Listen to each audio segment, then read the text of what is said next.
साथियों, रुकावटें आती है सफलता की राहों में, ये कौन नहीं जानता। साथियों, रुकावटें आती है सफलता की राहों में, ये कौन नहीं जानता। फिर भी मंजिल उन्हीं को मिलता जो कभी जीवन में हार नहीं मानता। Good morning everybody, I am A K. Hindustani from Pragyan academy. Today again welcome. साथियों, आज हम फिर बात करेंगे एटमॉस्फेयर अर्थात वायुमंडल का।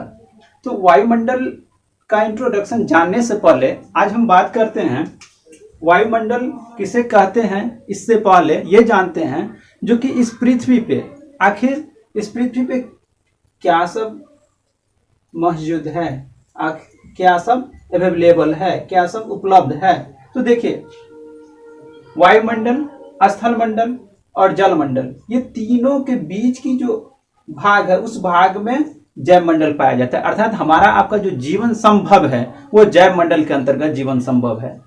तो सीटेट रिलेटेड ये तीनों टॉपिक का अध्ययन तो करेंगे, वायुमंडल, जलमंडल, स्थलमंडल का, लेकिन आज वायुमंडल का ही बात करते हैं। तो साथियों, हम आप जानते हैं, पिछले क्लास में भी हम आप देखे थे जो कि वायुमंडल रिलेटेड कुछ ना कुछ कंटेंट आप जानते होंगे, जो कि what do you mean by atmosphere. तो वायुमंडल हम कहते हैं किसको है, तो ध्यान देंगे जो कि देखिए यहाँ पे जो पृथ्वी के चारों ओर फैले गैसीय आवरण। अब ध्यान देंगे जो पृथ्वी के चारों ओर क्या फैला हुआ है, तो एक गैसीय आवरण, अर्थात जिस धरा पे, जिस पृथ्वी पे हम आप रहते हैं, इसके चारों ओर क्या है, गैस ही गैस है। तो वो गैस कौन कौन सा है इसके बारे में जानकारी लेंगे। तो ध्यान देंगे जो कि देखिए गैस का जो आवरण है वो गैस नाइट्रोजन है, ऑक्सीजन है, कार्बन डाइऑक्साइड है, आर्गन है, ओजोन है, CH4 है, ढेर सारे गैसेज है, लेकिन सबसे अधिक नाइट्रोजन गैस अवेलेबल है। जो नाइट्रोजन गैस 78% पाया गया है। अर्थात देखा जाए पृथ्वी पे सबसे अधिक कौन से गैस की मात्राएं अधिक है, तो वो है नाइट्रोजन, 78.08%, अर्थात 78% नाइट्रोजन की मात्राएं पाई जाती है। अब फिर हम बात करते हैं ऑक्सीजन की। तो ऑक्सीजन आप देखते होंगे 20.947%, carbon dioxide 0.03%, argon gas 0.93%, ozone 0.0001%, hydrogen 0.00005% और मीथेन 0.0002%। अदर्स गैस अगर देखा जाए तो 0.01%। अर्थात इससे ये पता चल रहा है क्या, जो पृथ्वी के अपर भाग में हम सभी को कहीं ना कहीं चारों तरफ से क्या घेरा हुआ है, तो वायु का एक गैसीय आवरण। तो हम आप अब जान गए जो वायुमंडल कहेंगे किसको, तो वायुमंडल पृथ्वी के अपर भाग में, पृथ्वी के चारों ओर फैली हुई क्या है, गैस का एक आवरण है, जिसको हम आप क्या कहते हैं, तो वायुमंडल कहते हैं। देखिए अब ध्यान देंगे जो वायुमंडल इस पृथ्वी पे जो फैली हुई है उसका लेयर अलग अलग है। अर्थात उसका लेयर अगर देखा जाए तो मुख्य रूप से 4-5 लेयर में देखा गया है। अब देखिए पहला लेयर अगर देखा जाए तो उस लेयर का नाम रख दिया गया है क्षोमंडल। दूसरा लेयर देखिए, दूसरा लेयर का नाम रख दिया गया समताप मंडल। तीसरा लेयर मध्यमंडल। फिर आगे पढ़ेंगे तो आयनोस्फीयर अर्थात आयन मंडल। फिर वायुमंडल अर्थात वायुमंडल को अब अधिक से अधिक ज्ञानार्जन के रूप में देखेंगे। तो इसमें देख रहे हैं क्या, जो कि वायुमंडल को 4-5 भाग में डिवाइड कर दिया गया, एक लेयर के रूप में, काल्पनिक रूप से डिवाइड किया गया है। वो काल्पनिक रूप से हम आप देखते हैं कितना, ट्रोपोस्फीयर, स्ट्रेटोस्फीयर, मेसोस्फीयर या आयनोस्फीयर या थर्मोस्फीयर, एक्सोस्फीयर, अर्थात क्षोमंडल, संताप मंडल, मध्यमंडल, आयन मंडल और वायुमंडल। देखिए सबसे पहले हम बात करेंगे जो कि क्षोमंडल, ट्रोपोस्फीयर की। तो क्षोमंडल को अधोमंडल भी कहते हैं। थोड़ा ध्यान रखना होगा, जो कि ट्रोपोस्फीयर जो मैंने यहाँ एक्सप्लेन किया हूँ, तो इंग्लिश में अधिक इसको पढ़िए, कारण जो अधिकतर सीटेट के एग्जाम में क्या किया जाता है, क्षोमंडल, संताप मंडल नहीं लिखा जाता है, बल्कि troposphere, stratosphere, mesosphere, exosphere, ionosphere. तो इसीलिए ट्रोपोस्फीयर, स्ट्रेटोस्फीयर, मेसोस्फीयर, थर्मोस्फीयर या आयनोस्फीयर या एक्सोस्फीयर, इस लेवल में इसको डिवाइड कर दिया गया और एक नाम रख दिया गया। तो ये जो ट्रोपोस्फीयर है वो देखा गया है क्या, जो पृथ्वी के नीचे जहां पे हम आप रहते हैं वहां से 13 किलोमीटर तक फैली हुई जो एक गैस की आवरण है वो क्षोमंडल के अंतर्गत रखा गया है। अब ध्यान देंगे कहीं कहीं आप देखेंगे क्या, कोई ऑथेंटिक बुक में पढ़ेंगे तो दिखाया गया है क्या, जो कि ये जो ट्रोपोस्फीयर है, क्षोमंडल है, वो 18 किलोमीटर तक फैला हुआ है। अर्थात अभी आप जस्ट देखें क्या, जो 13 किलोमीटर तक फैला हुआ है, यहीं फिर आप देख रहे हैं क्या, जो 18 किलोमीटर तक फैला हुआ है। तो ये डिफरेंट इसलिए देखा गया है क्योंकि जब हम बात करेंगे, जब आप फिर अगला चैप्टर में जब पढ़ेंगे ग्लोब, तो उसमें आप देखेंगे जब पोल से अगर हम बात करते हैं, ध्रुव से बात करते हैं, तो वहां पे 8 किलोमीटर या 13 किलोमीटर तक आप देखेंगे। लेकिन इसी को हम फिर इक्वेटर लाइन पे जाते हैं, अर्थात विषुवत रेखा से देखते हैं, तो वहां पे 18 किलोमीटर तक डिस्टेंस देखा गया है। ये काल्पनिक रूप से मान लिया गया है, एग्जैक्ट ये इतना इसका डिस्टेंस नहीं है। तो क्षोभ मंडल के अंतर्गत हम आप देखें क्या, जो इसका डिस्टेंस अगर देखा जाए तो 13 किलोमीटर या 18 किलोमीटर तक फैला हुआ है। अब हम बात करते हैं क्षोभ मंडल में जो घटना घटित होती है, उस घटना के बारे में जानकारी लेते हैं। तो देखिए क्षोभ मंडल के अंतर्गत क्या होता है, तो इसी के अंतर्गत तूफान आती है। इसी के अंतर्गत आप अभी जस्ट एक एग्जांपल समझ लेते हैं। जस्ट आप देखे होंगे एक हाल फिलहाल तूफान आया था 2 दिन पहले, तो वो जो घटना घटित हुई थी वो ट्रोपोस्फीयर के अंतर्गत, क्षोभ मंडल के अंतर्गत। तो ये जो तूफान आता है वो क्षोभ मंडल के अंतर्गत। आप देखते होंगे जो कि बिजली कड़कती है क्षोभ मंडल के अंतर्गत। आप देखते होंगे जो क्लाउड अर्थात बादल लगता है, वर्षा होती है, तो ये क्षोभ मंडल के अंतर्गत। इसी कारण से देखिए मौसम जो परिवर्तन हो रहा है वो भी क्षोभ मंडल के अंतर्गत ही, अर्थात मौसम परिवर्तन होने के कारण ही कभी कभार ट्रोपोस्फीयर को मौसम परिवर्तन की छत भी कहा जाता है। तो ये ध्यान रखना है। देखिए अब हम बात करते हैं जो क्षोभ मंडल में हम आप देखते हैं क्या है, जो 65 मीटर अपर जाने पे डिक्रीज होता है 1 डिग्री सेल्सियस टेम्परेचर का। तो आपने देखा क्या, क्षोभ मंडल के अंतर्गत तूफान आ रहा है, ड्यू अर्थात ओस गिर रहा है क्षोभ मंडल के अंतर्गत, बिजली कड़कती है क्षोभ मंडल के अंतर्गत, फिर वर्षा होती है क्षोभ मंडल के अंतर्गत। इसी कारण से इसको मौसम परिवर्तन भी हो रहा है, इसी कारण से इसका मौसम परिवर्तन की छत कहते हैं इसको। देखिए अब हम फिर बात कर रहे हैं जो क्षोभ मंडल के अंतर्गत आपने ये देख लिया। फिर अब आगे बात करते हैं क्षोभ मंडल के बाद फिर आप अगला लेयर जो है, अगला जो एक लेयर बना हुआ है काल्पनिक रूप से आप जो देख रहे हैं वो समताप मंडल है, स्ट्रेटोस्फीयर। अब देखिए 0 से 18 किलोमीटर या 13 किलोमीटर तक जो फैली हुई है वो क्षोभ मंडल है। इसके अपर जो भाग है वो समताप मंडल है। तो ये जो अपर भाग है, इस अपर भाग में डिस्टेंस 50 किलोमीटर तक फैला हुआ है, अर्थात क्या 18 किलोमीटर या 13 किलोमीटर से लेकर 50 किलोमीटर का जो डिस्टेंस है, इसके बीच की जो भाग है उसको हम आप समताप मंडल कहते हैं। तो ये जो बीच का भाग है, इस बीच के भाग में भी जो घटना घटित होती है, अब इसके बारे में थोड़ा बात करते हैं। तो ध्यान देंगे जो इसके बीच में ढेर सारी घटना घटित होती है, जैसे कि हम आप जानते हैं ओजोन परत की कहानी जानते होंगे हम आप। तो ये ओजोन परत की जो घटना घटित होती है ये इसी में यानी कि समताप मंडल में, स्ट्रेटोस्फीयर में। तो अब देखिए ध्यान देना है जो कि इसके अंतर्गत क्या सब घटना घटित होती है। तो जैसे कि हम आप देखते होंगे बड़ी बड़ी एरोप्लेन, विमान जो उड़ाई जाती है वो इसी में समताप मंडल में ही उड़ाई जाती है। अब यहाँ क्वेश्चन आ रहा है जो सर नीचे जो आपने पढ़ा है अभी क्षोभ मंडल, इसमें क्यों नहीं विमान उड़ाया जा रहा है? क्योंकि आप देखिए क्या इसमें मौसम परिवर्तन हो रहा है। मौसम परिवर्तन होने के कारण तूफान आ रहा है, बादल लग रही है, वर्षा हो रही है, बिजली कड़क रहा है, ओस गिर रहा है। तो इससे क्या होता है, ढेर सारा प्रॉब्लम क्रिएट हो रहा है। इससे बचाव करने के लिए अपर भाग में हम आप क्या करते हैं, समताप मंडल में विमान उड़ाते हैं, जो आप अभी यहाँ पिक के माध्यम से देख सकते हैं विमान उड़ रहा है। तो इसी कारण से इसमें क्या हो रहा है, इसमें ऐसी घटना घटित नहीं हो रही है, इसी कारण से इसका नाम रख दिया गया है आदर्श मंडल। क्लियर? देखिए अब बात करते हैं इसमें स्ट्रेटोस्फीयर में समताप मंडल में क्या हो रहा है। तो इसके इनर में ही अर्थात इसके आंतरिक भाग में ही देखा जाए तो 20 से 25 किलोमीटर का रेंज, ये रेंज डिस्टेंस जो अभी मैं बात कर रहा हूं ये डिफरेंट बुक में डिफरेंट आप देख सकते हैं, तो इसके लिए घबराने की जरूरत नहीं है। लेकिन ऑथेंटिक बुक में आप देखेंगे तो 20 से 25 किलोमीटर का जो रेंज है, इसी रेंज की भाग को हम ओजोन परत मान लिया गया है।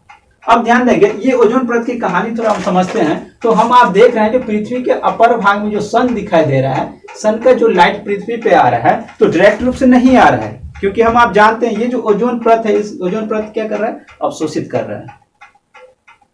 कौन सी अवशोषित जो कर रहा है हम आप जानते हो कौन सा, एक अल्ट्रासोनिक जो किरण निकल रहा है, परावैंगनिक किरण, उसको अवशोषित कर लेता है। उसके बाद इससे लाइटिंग नीचे आ रहा है, अर्थात इससे ये पता चल रहा है क्या, जो ये जो 20 से 25 किलोमीटर ओजोन परत है, इस परत में क्या हो रहा है, तो इस परत में जो भी सूर्य की प्रकाश आ रहा है उसको अवशोषित कर लेता है, उसके बाद फिर नीचे उसका प्रकाश नीचे आ रहा है।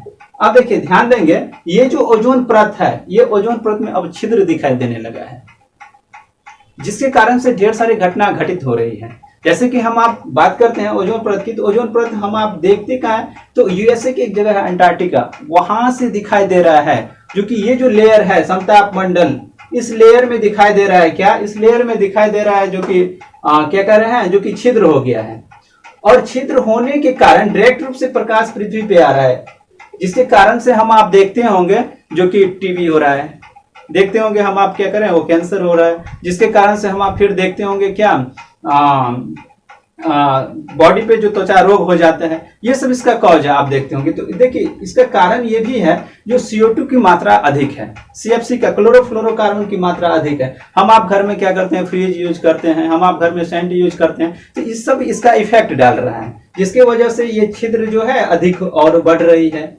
तो आपने देखा क्या, ओजोन परत 20 से 25 किलोमीटर जो फैली हुई थी, इस परत में क्या हो गया है, छिद्र हो गया है। छिद्र दिखाई दे रहा है अंटार्कटिका USA के भाग में। अब देखिए इस छिद्र को मापने के लिए एक यंत्र का प्रयोग किया जाता है जिसको डब्सन कहा जाता है। ध्यान रखना है ये पॉइंट, जिसको हम डब्सन कहते हैं। देखिए अब फिर आगे बात करते हैं, इतना तो समझ गया। अब देखिए आगे बात करते हैं, तो समताप मंडल के बाद फिर कौन सा है, एक मध्यमंडल अर्थात मेसोस्फीयर। देखिए हम आप अधिकांशतः सुनते होंगे, हाल फिलहाल सुने थे क्या, जो एक उल्का पिंड नीचे गिरा जा रहा है। अर्थात जब सोलर सिस्टम चैप्टर आप पढ़ेंगे या सोलर सिस्टम चैप्टर में आप देखेंगे जो छोटी छोटी जो पिंड गिर रहा है उल्का के रूप में, वो मेसोस्फीयर आते आते खत्म हो जाता है। अर्थात आप देखते होंगे पत्थर का टुकड़ा जो गिर रहा है वो इसमें आते आते क्या हो रहा है, जो वो बिल्कुल खत्म हो जाता है। तो ये जो घटना घटित होती है वो हम आप देखते हैं किसमें, मेसोस्फीयर में। चलिए अब आगे बात करते हैं। तो अब एक है आइनोस्फीयर या थर्मोस्फीयर। मध्यमंडल के अपर जो भाग है उस भाग को हम आइनोस्फीयर कहते हैं या थर्मोस्फीयर भी कहते हैं। ये जो आयन मंडल है, इस आयन मंडल से क्वेश्चन अधिकांशतः पूछा जाता है।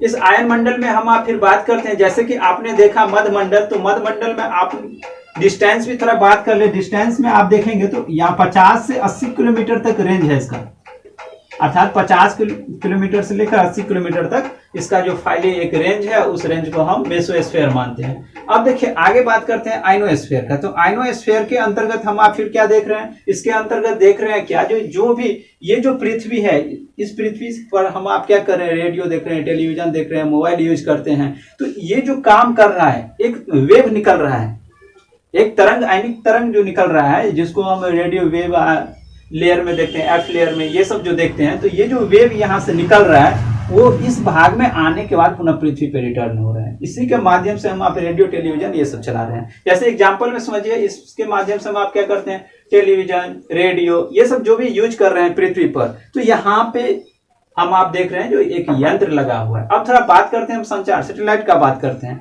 तो यहाँ ध्यान देना है जो कि हम आप जो पृथ्वी पे अभी अधिकांशतः हम आप पृथ्वी पे कोई भी इलेक्ट्रिक वस्तु का यूज करते हैं, कंप्यूटर चलाते हैं, रेडियो, टेलीविजन, तो सैटेलाइट लगा हुआ है, संचार लगा हुआ, उसके माध्यम से हम आप क्या कर रहे हैं, घर बैठे हुए हर चीज उपयोग कर रहे हैं।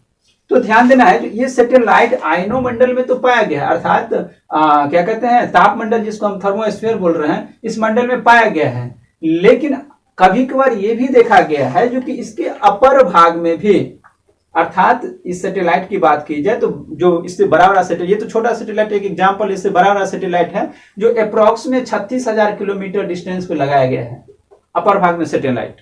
तो ये जो सैटेलाइट है, इससे बड़ा सैटेलाइट, वो आप एक्सोस्फीयर में भी पढ़ेंगे।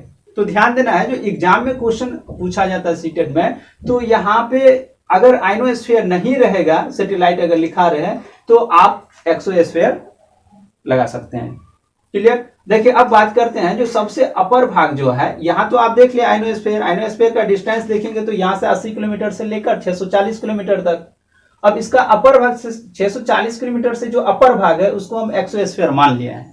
अब देखिए एक्सोस्फीयर जो है, तो एक्सोस्फीयर में क्या सब पाया गया है, तो इसमें हल्की हल्की गैसें पाया गया है। सबसे भारी भारी जो गैस थी वो तो आपने देख लिया, जो पृथ्वी के नीचे भाग में पाया गया है। अब सबसे अपर भाग में क्या पाया गया है, तो हाइड्रोजन पाया गया है, हीलियम पाया गया है। अब देखिए हाइड्रोजन हीलियम हम आप जानते हैं ये हल्का गैस है, जिसके कारण से अपर भाग में देख रहे हैं जो ये पाया गया है। तो ये जो अभी अपर भाग का जो अध्ययन कर रहे हैं उसको हम क्या कर रहे हैं, एरोलॉजी कहते हैं, एरोलॉजी कहते हैं। और नीचे भाग का जो अध्ययन कर रहे हैं उसको हम ऋतु विज्ञान या मेट्रोलॉजी कहते हैं। अब एक बार फिर हम बात कर ले एटमॉस्फेयर रिलेटेड। तो यहाँ पे ध्यान देना है, जो सीटेट में अधिकांशतः क्वेश्चन या तो आइनोस्फीयर से या यहाँ से पूछा जाता है। और कभी कभार ध्यान देना है, जो सीटेट में देखेंगे आप क्वेश्चन सेट मारेंगे तो वहां पे आप देखेंगे क्या क्वेश्चन सेट बनाते समय जो कि क्वेश्चन पूछ दिया जाता है, जो troposphere, stratosphere, mesosphere, thermosphere, exosphere को एक श्रेणी क्रम में सजाएं। तो श्रेणी क्रम में सजाने के लिए आप घर पे क्या करेंगे, ऐसे पिक ड्रॉ करेंगे, इसको प्रैक्टिस करेंगे बार बार। और इंग्लिश में याद रखने की जरूरत है, हिंदी में क्योंकि क्षोभ मंडल है, यहाँ पे अधोमंडल भी दे सकता है, संवहन मंडल भी दे सकता है, तो ये सब इसका आदर्श नाम है। लेकिन ट्रोपोस्फीयर तो इंग्लिश में आप याद कर लेंगे एक ही नाम, तो इसीलिए यहाँ पे आप ट्रोपोस्फीयर, स्ट्रेटोस्फीयर, मेसोस्फीयर, थर्मोस्फीयर या आइनोस्फीयर या एक्सोस्फीयर याद करके रखेंगे।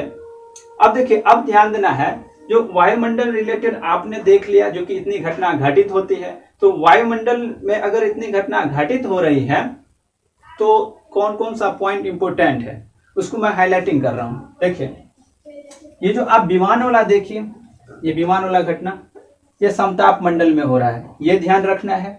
फिर इसके बाद आप जो यहाँ पे देख रहे हैं सबसे अधिक मात्रा में गैस जो आपने देखा एटमॉस्फेयर रिलेटेड, नाइट्रोजन 78%, ये ध्यान पे रखना है। उसके बाद फिर आपको ध्यान पे रखना है जो ये ओजोन परत वाली जो घटना घटित हो रही है, इसको आपको ध्यान पे रखना है। और ये जो आइनोस्फीयर में ये जो घटना घटित हो रही है, ये 4-5 पॉइंट आपको ध्यान में रखना होगा। तो आज की क्लास में बस इतना ही। अब अगला क्लास में फिर आप ग्लोब चैप्टर पढ़ेंगे। Thank you. और ध्यान दीजिए, आप लोग लाइक या डिसलाइक जरूर कीजिए और कमेंट तो जरूर कीजिए। इससे क्या होगा, इम्प्रूव करेंगे, फिर इससे अच्छे से अच्छे ढंग से एक्सप्लेन करने की कोशिश करेंगे। Thank you.